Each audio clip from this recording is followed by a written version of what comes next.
Assalamualaikum warahmatullahi wabarakatuh. Halo, apa kabar semuanya? Alhamdulillahirrahmanirrahim. Kita masih diberi kesehatan sehingga pada hari ini kita bisa belajar bersama. Insya Allah kita nanti akan belajar berkaitan tentang tajwid. Tapi sebelum belajar, marilah kita bersama-sama berdoa terlebih dahulu. Yang pertama, kita bersama-sama membaca doa surah Al-Fatihah. Setelah itu kita membaca doa sebelum belajar, agar pembelajaran pada kali ini dapat bermanfaat untuk kita semua. Dan juga kita akan dipermudah dalam menuntut ilmu. Dan yang jadi harapan kita bersama, juga harapan Bapak pada kesempatan kali ini, mudah-mudahan ilmu yang akan kita pelajari pada kesempatan kali ini bisa bermanfaat untuk diri kita sendiri pada khususnya, dan juga insya Allah mudah-mudahan nantinya bisa bermanfaat untuk orang lain. Kita bersama-sama membaca surah Al-Fatihah dan dilanjut dengan doa sebelum belajar. A'udzu billahi minasyaitonir rajim.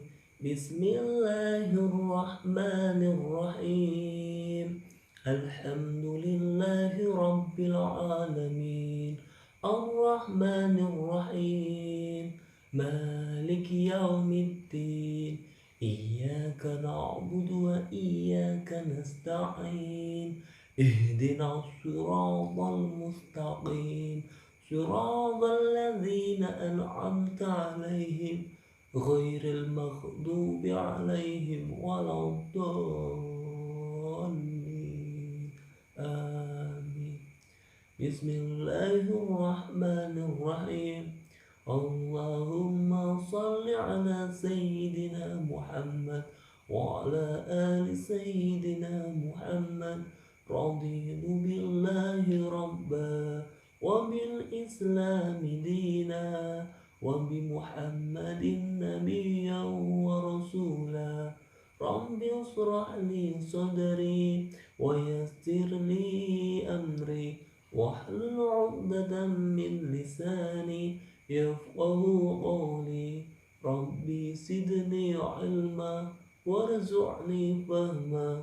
Wa sallallahu ala sayyidina Muhammad wa ala alihi wa sahbihi wa sallam. Walhamdulillahi rabbil alamin. Jadi pada hari ini kita akan belajar bersama berkaitan tentang hukum bacaan. Itu hukum bacaan yang akan kita pelajari bersama adalah hukum bacaan qalqalah. Ada yang tahu qalqalah itu apa? Pasti sudah tidak asing lagi di antara kita apa yang dimaksud dengan qalqalah. Ada yang tahu? Ya, pasti ada 1, 2, 3, mungkin satu kelasan yang sudah sering mendengar yang namanya qalqalah. Dan pasti ada juga yang sudah tahu apa itu qalqalah, pengertiannya itu apa. Apabila kita mendengar qalqalah, pasti dalam pikiran kita atau dalam angan kita, qalqalah pasti berkaitan tentang pantulan bunyi atau suara yang memantul.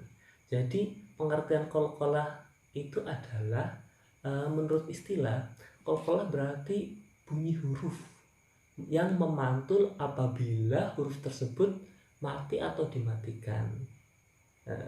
Jadi langsung saja, qalqalah seperti yang sudah kita tahu, qalqalah itu dibagi menjadi 2. Yang pertama ada qalqalah sughra, dan yang kedua ada qalqalah kubra. Oke, betul sekali. Jadi yang pertama kita akan membahas pertama qalqalah kubra dan qalqalah sughra. Tapi sebelum itu kita harus lebih tahu terlebih dahulu ada berapa huruf qalqalah. Ya, di sini Bapak sudah ada catatan. Jadi huruf qalqalah itu ada 5.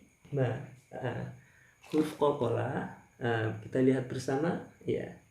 Huruf qalqalah ada 5. Yang pertama adalah to, qof, ba, jim, dal. Oke, bisa diulang bersama-sama.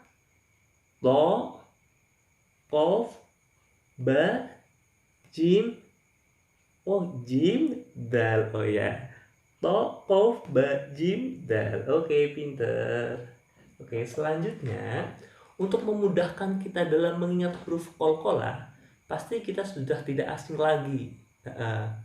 Cara-cara, ada salah satu cara yang sudah kita praktekkan bersama-sama atau sudah dipraktekkan oleh banyak orang.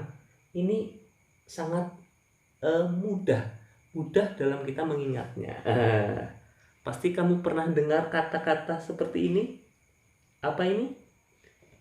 Baju di toko. Oke? Ingat, baju di toko. Oke, mantap. Ba. Yang pertama adalah ba, yaitu melambangkan huruf ba. Jim, dal, to, of. Oke? Bisa kita ulang bersama-sama, hurufnya ada berapa? Ada 5. 1, 2, 3, 4, 5. Cara mengingatnya adalah baju di toko. Apabila diterjemahkan ba, jim, dal, to, of.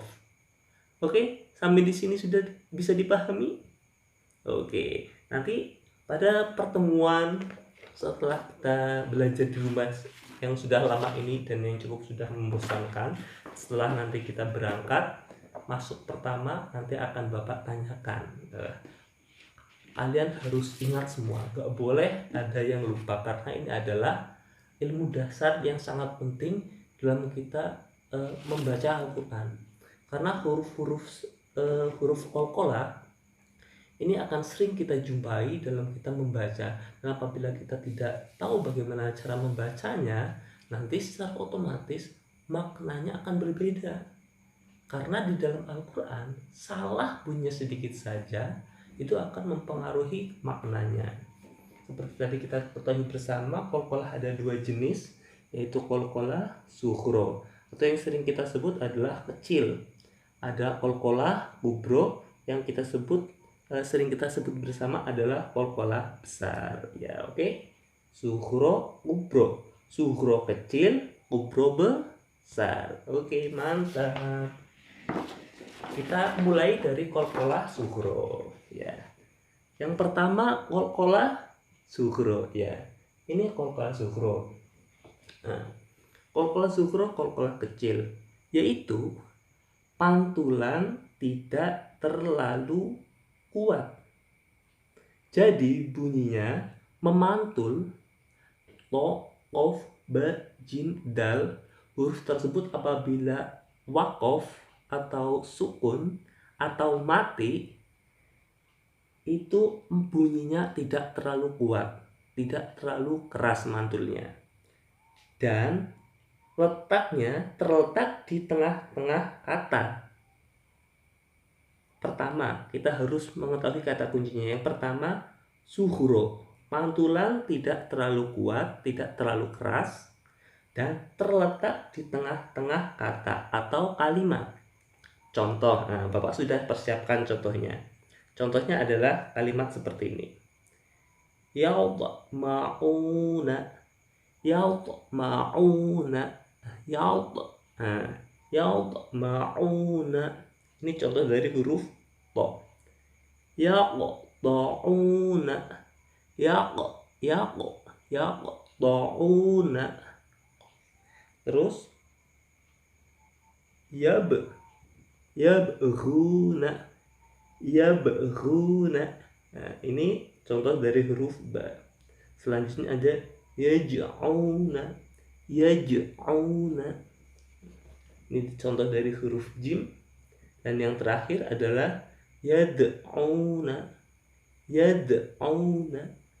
Ini contoh dari huruf dal. Jadi diingat, huruf dal dan huruf zal, da sama za, Yang da yang pertama itu yang memantul, sedangkan da yang ada titiknya itu tidak memantul. Oke? Selanjutnya yang pertama tadi adalah qalqalah sughra. Yang kedua kita akan belajar berkaitan tentang qalqalah kubra. Qalqalah ada berapa tadi? Ada 2, yaitu qalqalah sughra dan qalqalah kubra. Yang kedua ini qalqalah kubra, yaitu besar. Maknanya besar. Kalau sughra itu kecil dan kubra itu maknanya besar. Oke.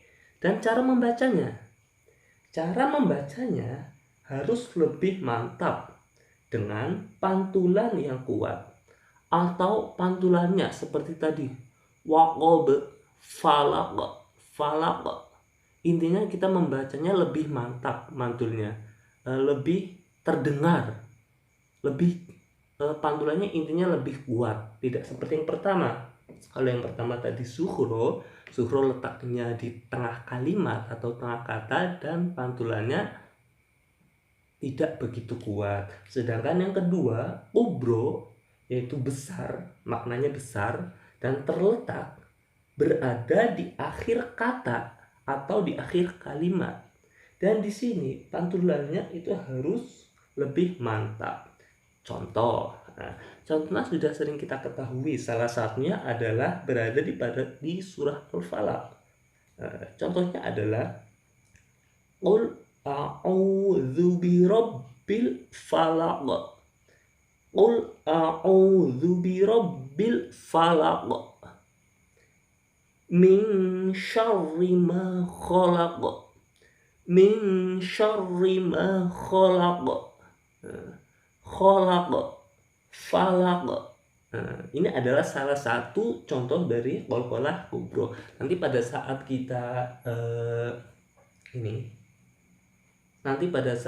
kita belajar mengajar atau membaca Al-Quran, nanti akan kita menjumpai banyak sekali contoh-contoh dari huruf-huruf qalqalah.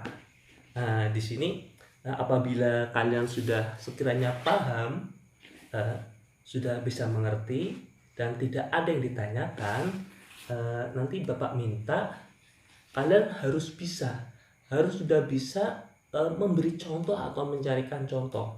Setidaknya kalian nanti tulis saja di buku catatan kalian